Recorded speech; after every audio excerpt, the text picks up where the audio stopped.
कितने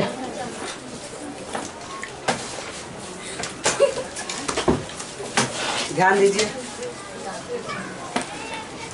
बायोलॉजी का ये सेकेंड पार्ट होगा, ठीक है ना। सेकेंड पार्ट का लेक्चर आज स्टार्ट करते हैं बायोलॉजी का। वहाँ गेट बंद कीजिए।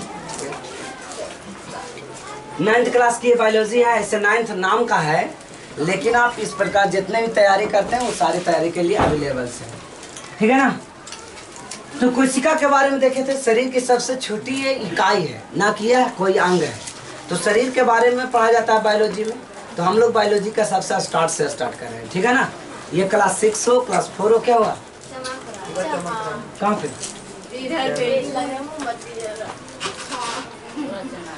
देखिए, तो ये आधारभूत इकाई है। ये आधारभूत क्या है? इकाई है। मतलब ये एक प्रकार के लड्डू जैसे बनता है ना, वो हमारा शरीर है, लड्डू के शरीर है।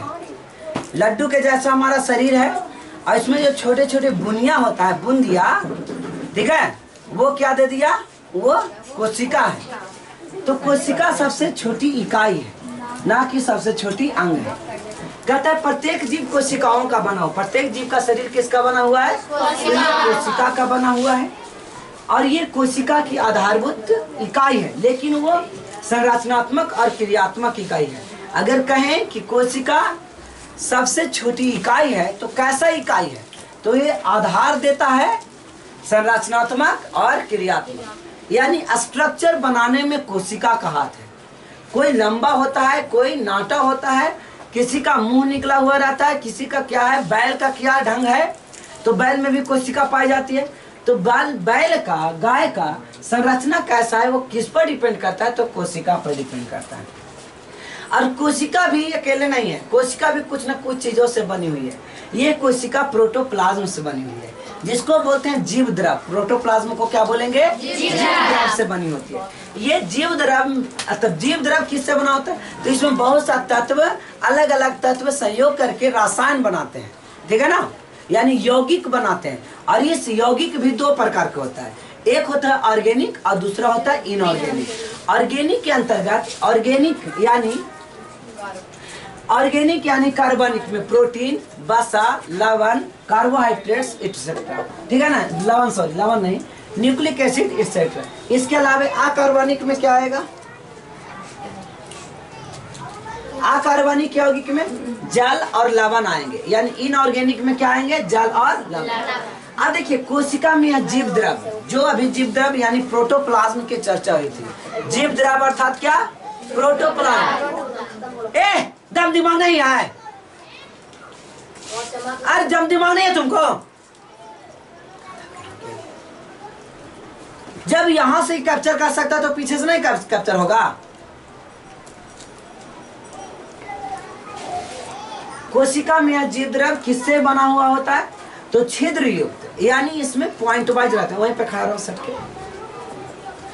छिद्र युक्त चयनात्मक परागम झिल्ली से घिरा हुआ था, यानी कि ये जो जीव द्रव है, ठीक है ना, ये इस प्रकार से डॉटेड लाइन द्वारा घिरा हुआ है, जिसमें सारे चयनात्मक का मतलब होता है सब कोई अंदर आ जा नहीं सकता है। जो जिसका काम हो उसी प्रकार वो आएगा, और काम नहीं है तो वो नहीं आ सकता है। इसके बीच में केंद्रक होते हैं, यानी प्रत्येक जीव द्रव के बीच में क्या होता है? केंद्रक होता है। यानी कह सकते हैं कि कोशिका के बीच में क्या होगा? केंद्रक होगा, ठीक है ना। कोशिका में अंतर पाया जाएगा। क्या क्या चीज में अंतर? आकृति में अंतर पाया जाएगा।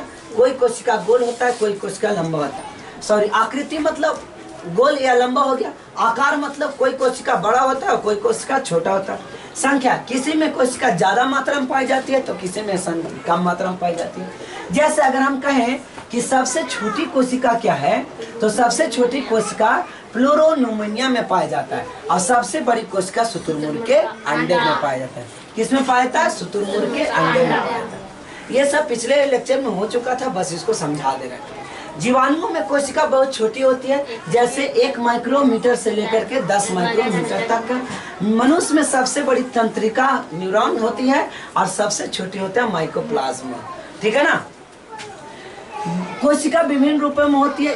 कुछ कोशिकीय एक कोशिकीय होते हैं और कुछ कोशिका बहुकोशिकीय होते हैं। एक कोशिकीय कोशिका वो होता है जिसमें सिर्फ एक ही अंग हो, एक ही कोशिका से मिल करके पूरा अंग का निर्माण कर लिया हो, उसे कहेंगे एक कोशिकीय। और बहुकोशिकीय काम अनेक रहेगा लेकिन उसका अलग अलग कुछ कोशिका भी मिल करके बना हो तो उसको बहुकोशिकीय। इसको डिटेल्स देखते हैं। एक कोशिकीय यूनिसेलुलर क्या होता है? तो वैसा जीव जो पूरा कार्य को संपन्न कराने के लिए एक ही कोशिका की जरूरत पड़े, जैसे अमीबा, पैरामीशियम, क्लेमाइडोमोनास। ये था अमीबा, ये है पैरामीशियम और ये क्लेमाइडोमोनास। तो हमने इतना देख लिया। अब बहुकोशिकीय मल्टीसेलुलर ऑर्गेनिज्म क्या होते हैं? वैसा सजीव या वैसा जीव जिसके कार्य से अनेक कोशिकाओं का उसका शरीर बना हो, ठीक है ना? कितना कोशिका? अनेक। और अनेक कार्यों को करने के लिए अलग अलग कोशिकाएं होती है, उसे क्या बोलेंगे? बहुकोशिकीय जीव। जैसे हर प्रकार के पहले मानव, जितना मानव हो गया, जीव जंतु, कीड़े मकोड़े, ये सब किसके अंतर्गत आ जाएंगे? एक बहुकोशिकीय के अंतर्गत है। मक्खी सब क्या है? बहुकोशिकीय। वृक्ष, जितने भी वृक्ष वगैरह हैं, और जानवर एटसेट्रा। मानव शरीर में कोशिका 60 × 10⁻15 कोशिकाएं पाई जाती है। बहुकोशिकाएं जीवों का विकास एक कोशिकीय, ये बहुत इंपॉर्टेंट है। कोई भी बहुकोशिकीय पहले कहाँ से आएगा? हम लोग बहुकोशिकीय हैं तो सबसे पहले एक कोशिका के स्पर्म बना होगा, यानी स्पर्म कह सकते हैं कि वो एक कोशिकीय होगा। स्पर्म क्या होगा? एक कोशिकीय होगा, ठीक है ना? एक कोशिका। और इसी के विभाजन, जब बताए थे कोशिका में विभाजन पड़ जाता है, बताए थे ना कि अगर आप आँख में मार दिए, कहीं में मार दिए तो काला हो जाता है। तो क्या होता है? जो बगल वाली कोशिका है ना, उसमें विभाजन होता है, और जब जिंदा हो जाता है मतलब विभाजन हुआ तो बढ़ गया। तो इस प्रकार से कोशिका फिर से आ गया। तो कहता बहुकोशिकीय ऐसे नहीं बना, वो एक कोशिकीय के विभाजन द्वारा ही बना। कोशिका का आकार और आकृति उनके कार्यों के अनुरूप होती है। जैसे कुछ कोशिकाएं अपने आकार बदलते रहते हैं, ये बहुत भेविया है अमीबा, ठीक है ना? और हमारे खून में भी जो श्वेत रक्त कणिकाएं हैं, ये भी अपने ल्यूकोसाइट, श्वेत रक्त वाले को क्या कहते हैं? ल्यूकोसाइट। ये भी अपना कोशिका अपना क्या बदलते रहता है? तो रूप बदलते रहता है, ठीक है ना? ये देखिए, कोशिकाओं की संख्या शरीर के आकार पर निर्भर करता है। कोशिका की संख्या उसके आकार पर निर्भर करता है। जैसे आप देखिए बरगद का पेड़, किसका पेड़ है? बरगद, बनियान ट्रीज। इसका में बहुत ज्यादा कोशिका होगा, और उसी पेड़ में तुलना कर रहे हैं तो ये है गुलाब, इसकी कोशिकाएं बहुत कम होगी। यहाँ में देखिए चूहा, इसकी कोशिकाएं बहुत कम होगी, और ये टाइगर बहुत ज्यादा होगा। इसी प्रकार से कुत्ता में देख रहे हैं, अगर एक ही चीज में रहे, जैसे हम लोग का छोटे बेबी हो गई और बच्चा अडल्ट मेरे जैसा, तो हम में बहुत कोशिका पाए जाएंगे और उस बेबी बच्चे में बहुत कम कोशिकाएं पाई जाएंगी। मतलब तीनों में हम लोग कोशिका में अंतर देखा जाए। अब कहता है जीवन व्यवस्था के आधार पर जो कोशिकाएं वर्ग के अनुसार उसको डिवाइड किया गया है, उसमें हम लोग देखेंगे, ठीक है ना? तो उत्तक का निर्माण करते हैं। बहुकोशिकीय जीव, एक कोशिकीय जीव उत्तक नहीं बनाती है। ये क्वेश्चन अगर पूछा जाए, क्या उत्तक का निर्माण एक कोशिकीय जीव कराता है? तो नहीं, क्योंकि बहुत से कोशिका मिलकर के उत्तक बनता है। तो एक कोशिकीय कैसे उत्तक बन सकता है? वहाँ तो एक ही को कोशिका होगा, तो ये कथन ही गलत हो जाएगी। तो उत्तक होता है आप आपस में समूह बना करके उत्तक का निर्माण। ये अच्छा नहीं है। ये देखिए उत्तक किसे कहते हैं? तो एक ही रचना, ठीक है, और एक ही कार्य। पिछले क्लास में बहुत डिटेल दे दिए थे, इस वजह से कहाँ तक हुआ था याद है?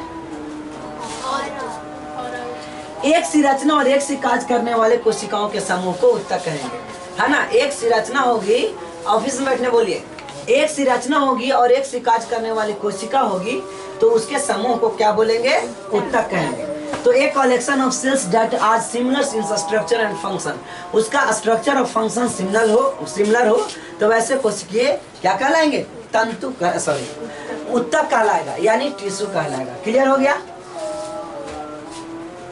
ये टिश्यू 4 प्रकार के होते हैं। कनेक्टिव टिश्यू, संयोजी उत्तक, एपिथेलियल टिश्यू, उपकला उत्तक, मसल्स टिश्यू, पेशी उत्तक, और नर्वस टिश्यू, तंत्रिका उत्तक। ठीक है, आप खाली इसका चर्चा कर लेंगे। अंग क्या होता है, ऑर्गन्स क्या होते हैं। जब बहुत से उत्तक का समूह मिल जाएगा, बहुत से उत्तक मिल जाएगा, तो अंग का निर्माण करेगा। देखिए उत्तक का सब अलग अलग डिपार्टमेंट्स है, ठीक है ना। पिछले क्लास में थ्योरी हो चुका था। जो किसी विशेष कार्य को संपन्न कराती हो तो उसको हम लोग क्या बोलेंगे, अंग कहेंगे। जैसे एक पूरा आंख, आंख अकेले खाली आंख में आईबॉल है तो आंख हो गया क्या, नहीं, इसका कनेक्टिविटी पीछे से है ना। कभी कभी आपको नहीं भी नजर आएगा, ठीक है ना। तो आंख, कान, नाक, मुंह एटसेट्रा, ये सब क्या है, अंग है। ये सब क्या है, अंग है। अब है अंग तंत्र। बहुत से अंग मिल जाएंगे तो अंग तंत्र का निर्माण होगा। बहुत से अंग मिल जाएंगे तो किसका निर्माण हो जाएगा? अंग तंत्र। और ये लास्ट स्टेज है, और लास्ट से एक और शरीर का निर्माण होगा। अंग तंत्र मतलब कुछ विशेष कार्य को संपन्न कराए बहुत से अंग मिल करके। जैसे हम लोग खाना खाते हैं, सबसे पहले ये खाना हमारे मुंह में जाती है। कहाँ जाती है? मुंह में जाती है। उसके बाद उसको चिबाया जाता है। चिबाने के बाद फिर बड़ी आंत, छोटी आंत, ऐसे करके और गुर्दा के द्वारा लास्ट में वो मल के रूप में बाहर आ जाते हैं। तो उसको पूरा कार्य संपन्न कराने के लिए बहुत से अंग हो गया ना, तो ये अंग तंत्र कहलाएगा। क्या कहलाएगा? अंग तंत्र। तो अंग तंत्र ऐसे ऐसे बहुत से हैं, जैसे ही पाचन तंत्र जिसको डाइजेस्टिव सिस्टम कहा गया, श्वसन तंत्र रिस्पायरेटरी सिस्टम कहा गया, परिसंचरण तंत्र सर्कुलेटरी सिस्टम कहा गया, उत्सर्जन तंत्र एक्सक्रेटरी सिस्टम कहा गया। तो ये अंग तंत्र थे। अब पाचन तंत्र में कौन कौन सा कार्य होता है? तो सबसे पहले अंतर्ग्रहण, सबसे पहले अंदर डालते हैं, फिर वो पचता है, फिर उसमें से अवशोषण होता है और बाद में निकल जाता है, स्वांगीकरण हो जाता है, असिमिलेशन होता है। देखिए अब जीव का निर्माण कैसे होता है? लास्ट है जीव का निर्माण। पूरे अंग तंत्र मिल जाएंगे तो सजीव बन जाएगा। यानी सोचिए कि कैसे कैसे पूरा के पूरा बना। सबसे पहले छोटा सा जीव द्रव आया। क्या आया? जीव द्रव। और जीव द्रव से यानी जीव से स्टार्ट हुआ, फिर बाद में जीवे बन जाएगा। जीव द्रव से क्या बना? तो कोशिका बना, है ना। जीव द्रव से किसका निर्माण हुआ? कोशिका का। अब ये कोशिका से किसका निर्माण हुआ? उत्तक का। बहुत से कोशिका मिला तो उत्तक, अब बहुत से उत्तक मिला तो अंग का निर्माण हो गया। किसका निर्माण हुआ? बहुत से अंग मिला तो अंग तंत्र का निर्माण हुआ। अंग तंत्र का, है ना। जिनको ये क्लास नहीं समझ में आया वो पिछले क्लास पर डिपेंड करता है, ठीक है ना। पीछे सारा चीज डिटेल हो गया था, यहाँ तक करने में पूरा 1 दिन लग गया था। और बहुत से अंग मिल जाएगा तो ये अंग तंत्र मिल जाएगा तो लास्ट में क्या बनेगा? जीव। तो याद रखिए जीव से स्टार्ट हुआ, जीव में खत्म हुआ। लेकिन यहाँ पे जीव द्रव था प्रोटोप्लाज्म। जीव द्रव अर्थात प्रोटोप्लाज्म। प्रोटोप्लाज्म के बीच में एक न्यूक्लियस पाया जाता है। तो इतना याद रखिएगा जीव द्रव, ठीक है ना। जीव को इंग्लिश में क्या बोलेंगे? ऑर्गेनिज्म बोलेंगे। क्या बोलेंगे? ऑर्गेनिज्म। अब कहिए कोशिका के बारे में। कोशिका आया था कहाँ से? कोशिका को इंग्लिश में सेल कहते हैं। कोशिका को इंग्लिश में क्या कहते हैं? सेल कहते हैं। कोशिका को इंग्लिश में क्या कहते हैं? सेल कहेंगे। कोशिका का वैज्ञानिक नाम साइटो, इसलिए इसके अध्ययन को साइटोलॉजी कहा जाएगा। क्या कहा जाएगा? कोशिका का खोज किसने किया? बता चुके थे। कोशिका का खोज किसने किया? और ये जीवित कोशिका को खोजा था, मृत कोशिका को, मरल कोशिका को खोजा था, ठीक है ना। फिर जीवित कोशिका को ल्यूवेनहॉक ने खोजा था। किसने खोजा? माइक्रोस्कोप का आविष्कार किसने किया? रॉबर्ट हुक ने। और इसी से कोशिका को ढूंढने में मदद हुआ इसको 1665 में। केंद्रक का खोज रॉबर्ट ब्राउन ने किया। केंद्रक का खोज किसने किया? रॉबर्ट ब्राउन ने। उसके बाद जीव द्रव्य अभी बताए थे प्रोटोप्लाज्म, सबसे छोटी अंगक के रूप में प्रोटोप्लाज्म। बहुत से प्रोटोप्लाज्म मिलेंगे तब क्या बनेगा? कोशिका। ऐसे खाली वो प्रोटोप्लाज्म नहीं, उसमें बहुत सा चीज है, माइटोकॉन्ड्रिया, गोल्जी बॉडी, बहुत सा अंगक है, ठीक है। तो इस प्रकार से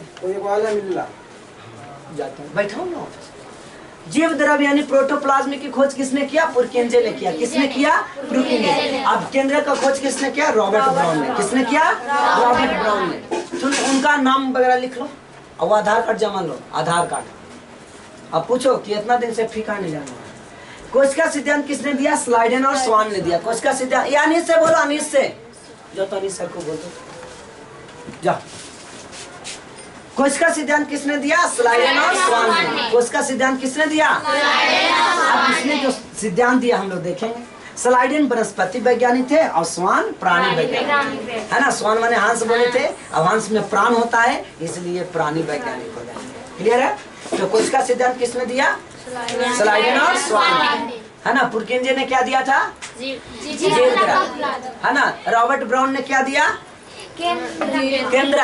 रॉबर्ट ब्राउन केंद्र, रॉबर्ट ब्राउन केंद्र, न्यूक्लियस यानी केंद्र। पुरकेंजे जीव द्रव्य, स्लाइडेन स्वान कोशिका सिद्धांत। अब कोशिका सिद्धांत है क्या? कुछ नहीं सिद्धांत है। अरे कोशिका के बारे में कुछ कहा ना, वही कोशिका सिद्धांत हो गया। अब देखिए क्या कहा कोशिका के बारे में।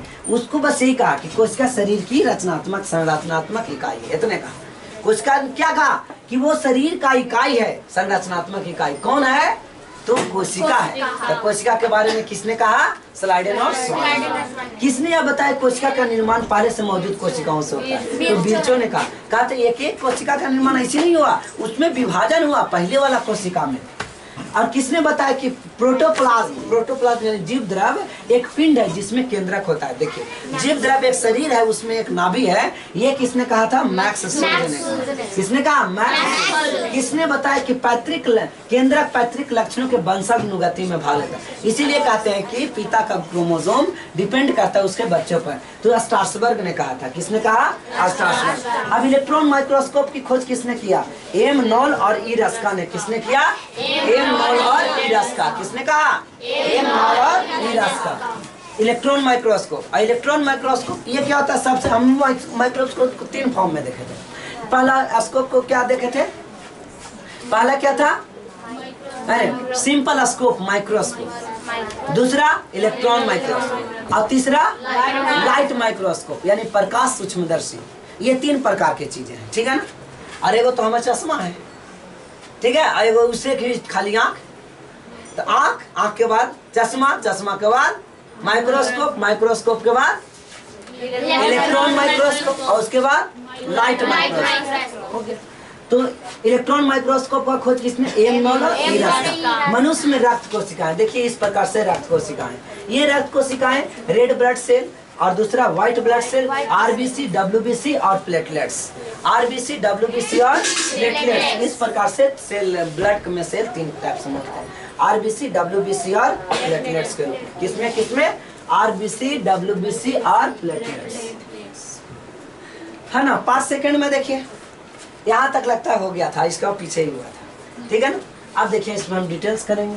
कोशिका की संरचना, कोशिका कैसे कैसे मिलकर के बना, जिसको हम लोग कोशिकांग कहेंगे। क्या कहेंगे? कोशिका। यानी कोशिके के अंग को कोशिकांग कहते हैं। यानी कोशिका में भी बहुत सा अंग होगा जिससे मिलकर के कोशिका का निर्माण हुआ होगा, उसे क्या कह देंगे? कोशिकांग। तो देखिए ये सब है कोशिकांग। जैसे Golgi apparatus, Golgi vacuoles, mitochondria, chloroplast, है ना, cytoplasm, vacuoles, nucleus, nucleons, nucleus, ribosome, endoplasmic reticulum, cell membrane, cell wall, ये सब जितने भी हैं ये सब क्या हैं? तो कोशिकांग हैं। ये सब कोशिका के अंदर हैं।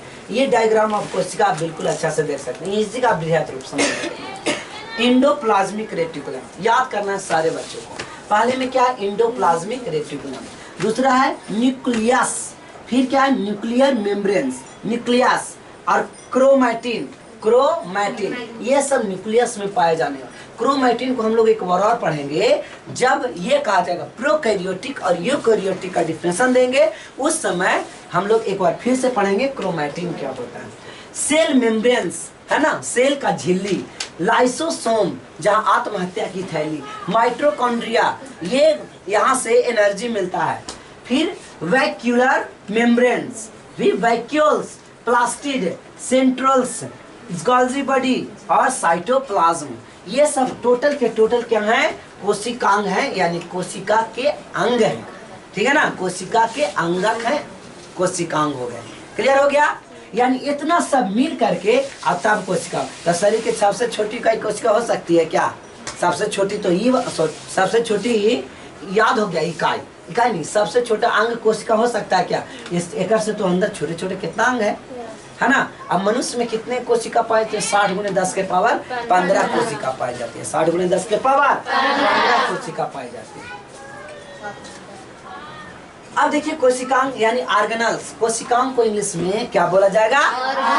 ध्यान दीजिए, कोशिकांग को इंग्लिश में ऑर्गेनल। ऑर्गेनल क्या होता है? कोशिका का निर्माण विभिन्न घटकों यानी कंपोनेंट्स होता है, विभिन्न अंग से होता है, जिसे ऑर्गेनल कहा जाएगा। अभी तुरंत बहुत सा एग्जांपल लिए थे ऑर्गेनल्स का, जिसमें प्लाज्मा, प्लाज्मा झिल्ली, प्लाज्मा मेम्ब्रेन्स, माइटोकॉन्ड्रिया। माइटोकॉन्ड्रिया को हिंदी में क्या कहते हैं? कौन बताएंगे? माइटोकॉन्ड्रिया को हिंदी में क्या कहते हैं? माइटोकॉन्ड्रिया को हिंदी में क्या कहते हैं? हाँ, किसी को नहीं पता है, बाद में क्लास में देखेंगे, मैं लिखा हुआ, ठीक है ना। केंद्रक, क्रोमोसोम्स, गोल्जी उपकरण यानी गोल्जी बॉडी, केंद्रक द्रव, ये दोनों में पाए जाते हैं। चाहे वो पेड़ पौधे हो उसमें पाया जाएगा, और पेड़ पौधे ना हो यानी कि जीव जंतु उसमें पाया जाएगा, ये सब। लेकिन इसके अलावे H फॉर ह्यूमन, यानी जीव में कौन पाया जाएगा, तो ग्लाइकोजन और सेंट्रोसोम ये पौधे में नहीं पाए जाते हैं। तब पूछेगा ग्लाइकोजन कोशिका का यह एक पार्ट है, तो ग्लाइकोजन किस में पाया जाता है, तो जीव में पाया जाता है, यानी मनुष्य में नहीं, जीव में, जंतु में पाया जाएगा। किस में पाया जाएगा, जंतु में। सेंट्रोसोम ये भी जंतु में पाया जाएगा। और ये P फॉर प्लांट, कोशिका भित्ति क्या जंतु में पाई जाएगी, हम लोग के शरीर में कोशिका भित्ति है, नहीं है। क्लोरोप्लास्ट है, नहीं है। टोनोप्लास्ट है, नहीं। स्टार्च है, नहीं है। और राजधानी है, तो नहीं है। ये सब चीजें पेड़ों में पाया जाता है, ये सब आदमी में नहीं पाए। और ये दूगो आदमी में पाया जाता है लेकिन पेड़ में नहीं पाए। और ये ऊपर वाला जितना है दोनों में पाया जाता है। ये कोशिका का पार्ट है, कोशिका का अंगक है। क्लियर हो गया, जरूर याद कीजिएगा, ठीक है ना। प्लाज्मा झिल्ली, माइटोकॉन्ड्रिया, फिर केंद्रक, क्रोमोसोम्स, गोल्जी उपकरण, कोशिका द्रव, ये दोनों में पाया जाएगा। ग्लाइकोजन, सेंट्रोसोम ये पाया जाएगा सिर्फ जंतु में, और पादप में कोशिका भित्ति, क्लोरोप्लास्ट, टोनोप्लास्ट, स्टार्च, राजधानी। अब मैं एक क्वेश्चन कहूँ कि क्रोमोसोम्स पौधे में पाए जाते हैं, देखिए क्रोमोसोम्स पौधे में पाए जाते हैं, हाँ बोलिए, यस, क्योंकि ये तो दोनों में पाए जाते हैं ना, ठीक है ना। माइटोकॉन्ड्रिया दोनों में पौधे में पाए जाते हैं, ठीक है, क्लियर, समझ में आ गया। प्रत्येक कोशिकांग एक विशिष्ट कार्य करता है। जितने भी अभी देखे ना कि गोल्जी उपकरण हो गया, अंतःप्रद्रवी जालिका हो गए, ठीक है, जिसको एंडोप्लाज्मिक रेटिकुलम कहें, तो ये सब जितने भी कोशिकांग हैं ये सब का काम अलग अलग होगा। अगर एक एक काम रहेगा तो हम लोग के शरीर में 35-40 मुँह आँख दे देता है ना। तो इसका काम कुछ अलग है। 2 आँख काला है, 2 आँख क्यों है, एक आँख रहता तो ये तो काम चल ही रहा था, है ना। किसी कारण से अगर फूट उठ जाए ये स्ट्रेट दिखाता है, ठीक है ना, इधर की चीजों को और इधर की चीजों को आसान। लेकिन एक आंख भी रहे तो भी आदमी देख पाए, है ना। कोई राक्षस रहता है, उसका यहाँ पे आँखें दिखाएगा, कोई फिल्म में दिखाता है कि नहीं, तो जब उसको फिल्म में दिखाता है यानी कि उसको भी नजर आ जाएगा। ऐसे शंकर भगवान के तो 3-3 वाक है, भगवान सब अपने लिए रखते हैं, आदमी के लिए ज्यादा चीज नहीं छोड़े, नहीं। जाए वो हाथ की जरूरत होता है, काली माता को देखिए, जाए वो हाथ की जरूरत होता है चाहे वो हाथ ले आते हैं, है ना। हम लोग के 2 हाथ थमा दिए, ले जाओ तुम लोग, इतने ये औकात है तुम्हारा। तो प्रत्येक कोशिकांग का विशिष्ट कार्य है ना। कार्य रहता तो फिर कैसे तो अकेले कोशिका अकेले नहीं बना लेता, लेकिन सब विशेष कार्य है। इन कोशिकाओं के कारण ही कोशिका जीवित संरचना बनाती है, और नहीं तो कोशिका नहीं जीवित संरचना। जो जीवन संबंधी सभी कार्य कराने में सक्षम होती है, कौन, ये कोशिका। क्यों कोशिका सब काम को क्यों करा सकता है, क्योंकि इसके अंदर बहुत से ऐसे कोशिकांग हैं जो हर प्रकार के काम कर सकते हैं। जीवों के सभी प्रकार कोशिकाओं में एक ही प्रकार के कोशिकांग पाए जाते हैं। मतलब जीवन में अगर 60 गुने 10 के पावर 15 कोशिका है तो सब के अंदर में कोशिकांग एक के नियम रहेगा। एक आध गो ऐसा कोशिका न रहेगा जेकरा में माइटोकॉन्ड्रिया गायब है, ऐसा रहेगा। अंतःप्रद्रवी जालिका है तो गायब है, नहीं। जितना यहाँ पे स्ट्रक्चर दिखाए थे, अनिल सर हुआ था बात, जितना ये सब देखे हैं ये सब अगर एगो में है तो सब में पाया जाएगा। क्लियर है ना। वही यहाँ पे लिखा हुआ पॉइंट था कि जीवों के सभी प्रकार की कोशिकाओं में एक ही प्रकार की कोशिकांग होते हैं। कोशिकांग समझ में आ गया। कोशिका जिससे बना होगा, हाँ उनके पास आधार कार्ड नहीं है तो डेट ऑफ बर्थ सब पूछ के मोबाइल नंबर सब ले। जीवों के सभी प्रकार, अब पैसा के लिए क्या बोले, अरे यार आज तक एडमिशन नहीं हुआ है उनको बोलो। जीवों के सभी प्रकार के कोशिकाओं में एक ही प्रकार के कोशिकांग पाए जाते हैं। कोशिकांग समझ में आया ना। क्लियर है कोशिकांग क्या होता है, बताइए एक बार आप लोग। कोशिकांग को इंग्लिश में क्या कहते हैं बताइए, यही था। कोशिकांग को इंग्लिश में क्या कहते हैं, ऑर्गेनल। कोशिकांग को इंग्लिश में क्या बोलेंगे? ऑर्गेनल। बहुत भूल जाते हैं तुरंत। अगला, कोशिका को समझने के लिए इसे 3 भागों में बांटते हैं। एक है कोशिका झिल्ली, जिसको हम इंग्लिश में बोलेंगे सेल मेम्ब्रेन।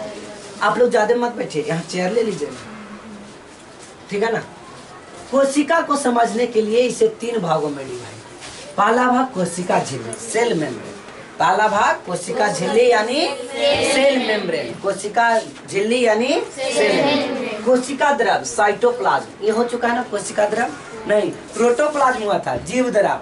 प्रोटोप्लाज्म जीव द्रव, प्रोटोप्लाज्म जीव द्रव और साइटोप्लाज्म कोशिका द्रव। एक है केंद्रक यानी न्यूक्लियस। अब देखिए कोशिका द्रव, कोशिका द्रव पहले पढ़ चुके थे। कोशिका द्रव, साइटोप्लाज्म और केंद्रक को इसको कहते हैं प्रोटोप्लाज्म, जीव द्रव। जीव द्रव किससे किससे बना है ये पूछेगा, जीव द्रव किससे किससे बना है? तो कोशिका द्रव और केंद्रक दोनों मिला दीजिए, जीव द्रव बनेगा। फिर भी यही क्वेश्चन, कोशिका द्रव और केंद्रक मिला दीजिए, जीव द्रव बनेगा। यानी सम्मिलित रूप को जीव द्रव कहते हैं, प्रोटोप्लाज्म। अच्छा आप पूछेंगे कोशिका द्रव छोटा है कि जीव द्रव छोटा है? बोलिए, कोशिका द्रव में छोटा है, क्योंकि जीव द्रव का निर्माण के लिए कोशिका द्रव भी चाहिए और केंद्रक भी चाहिए। क्लियर हो रहा है ना? ये कंफ्यूजन नहीं आनी चाहिए कि कहाँ से कौन सा प्रॉब्लम है। आगे कोशिका झिल्ली, प्लाज्मा मेम्ब्रेन्स। कोशिका झिल्ली यानी प्लाज्मा मेम्ब्रेन। फर्स्ट टॉपिक हम लोग पढ़ रहे हैं प्लाज्मा मेम्ब्रेन, प्लाज्मा मेम्ब्रेन। कोशिका झिल्ली याद हो गया? पहला ऑर्गेनल का नाम क्या है? कोशिका झिल्ली। ऑर्गेनल को हिंदी में क्या कहते हैं? बोलिए, ऑर्गेनल को हिंदी में कहते हैं कोशिकांग, यानी कोशिकांग यानी ऑर्गेनल, है ना। कोशिका जिससे मिलकर के बना हो उसे कोशिकांग कहा जाएगा। क्या कहा जाएगा? कोशिकांग। सबको समझ में आ रहा है? कोशिकांग किसे कहते हैं? प्रत्येक कोशिका के सबसे बाहर चारों ओर एक बहुत पतली, मतलब बहुत एकदम माइक्रो लेवल में पतली, मुलायम और लचीली झिल्ली होती है, जिसे कोशिका झिल्ली कहते हैं। ठीक है ना। प्रत्येक कोशिका के सबसे बाहर सब मिला दिए। कोशिका अगर खोजिए कोशिका करे तो मिलेगा नहीं।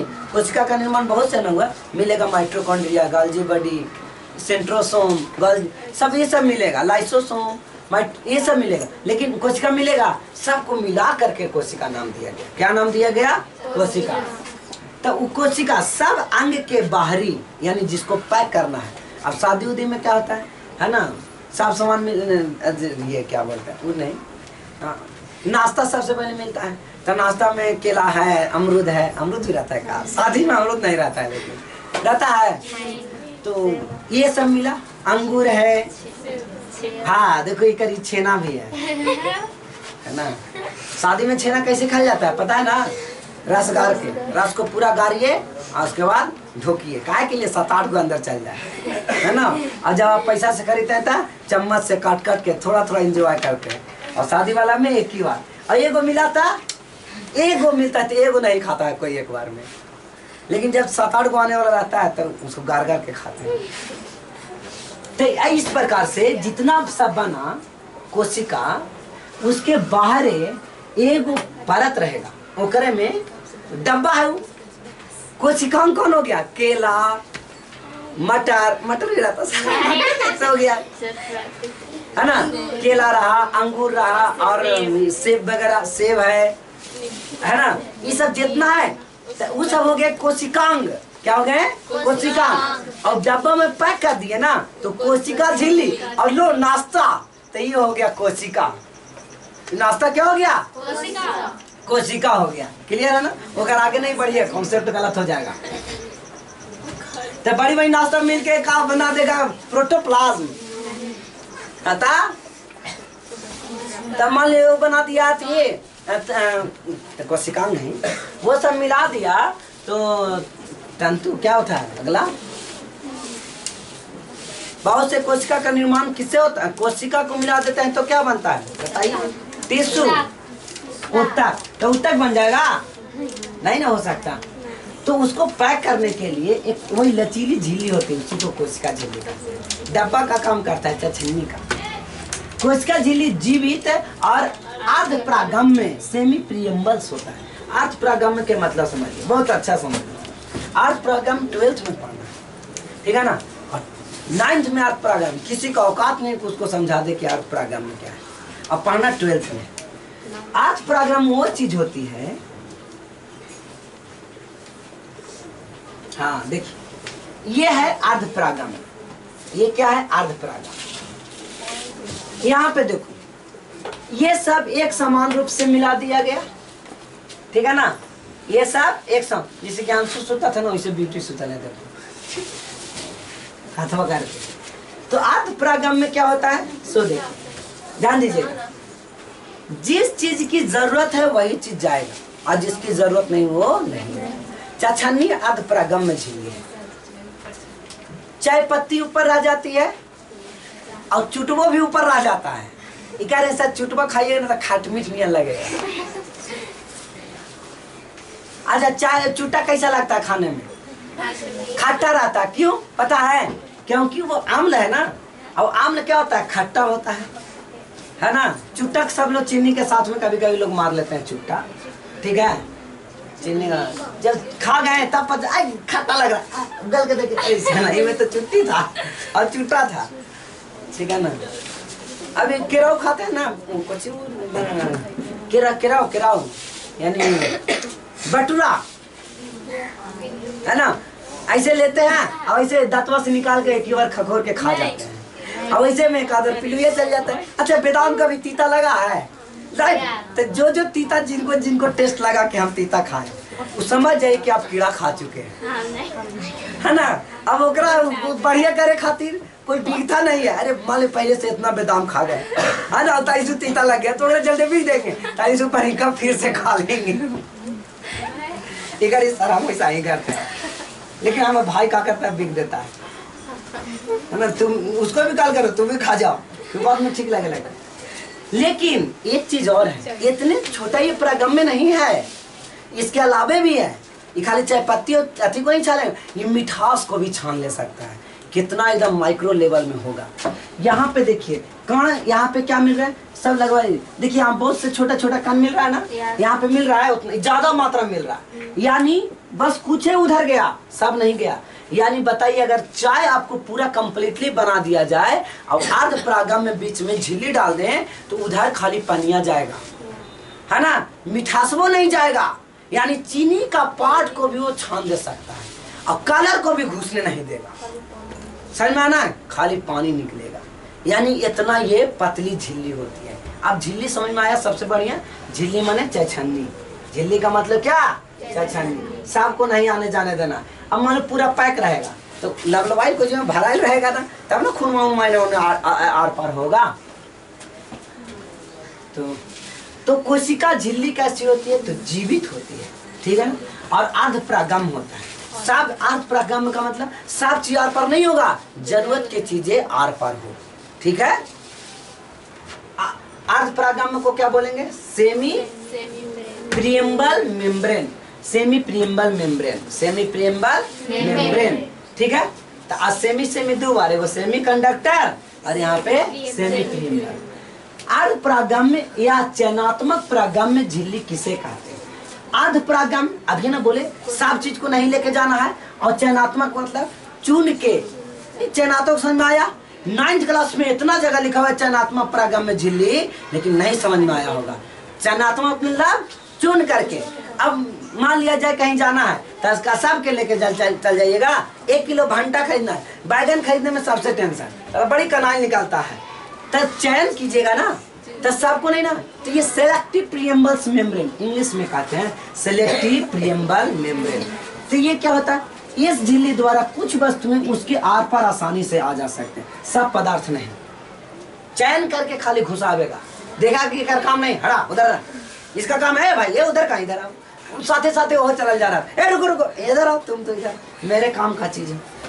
अर्ध प्रागम्य झिल्ली किसी प्रकार के स्थूलन नहीं पाए जाते हैं। स्थूलन का मतलब होता है कि वो मोटा होना, है ना। स्थूलन मतलब मोटा, ये मोटा टाइप में नहीं होगा, फूला हुआ टाइप में नहीं होगा। कौन, अर्ध प्रागम्य झिल्ली। कोशिका झिल्ली को जब इलेक्ट्रॉन सूक्ष्मदर्शी से देखेंगे, आप कोशिका झिल्ली को सबसे पहले आप कोशिका को देख लिए, कोशिका के देखने के बाद आप इलेक्ट्रॉन सूक्ष्मदर्शी से किसको देखेंगे? कोशिका झिल्ली को देखा जाए। बहुत देरी वीडियो हो गया।